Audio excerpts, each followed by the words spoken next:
মেসির ভুতুড়ে corner কিকে Lisandro মার্টিনেজের head গোল। Copa আমেরিকার কোয়ার্টার ফাইনালে মুখোমুখি হয়েছে আর্জেন্টিনা বনাম ইকুয়েডর।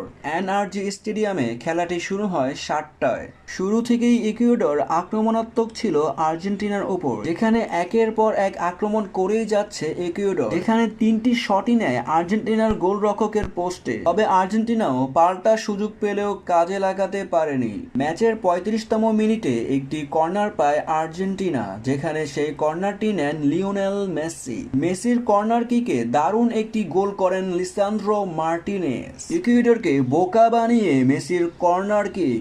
এমন কর্নার কিকে লিসান্দ্রো মার্টিনেজ আর ভুল করেননি, ফলে 1-0 গোলে এগিয়ে যায় আর্জেন্টিনা। আলবিসেলেস্তারা কোয়ার্টার ফাইনালের প্রথম গোলের দেখা পায়। 2024 কোপা আমেরিকায় লিসান্দ্রো মার্টিনেজের এটি প্রথম গোল। এই গোলের মাধ্যমে মেতে উঠেছে পুরো আর্জেন্টিনা দল।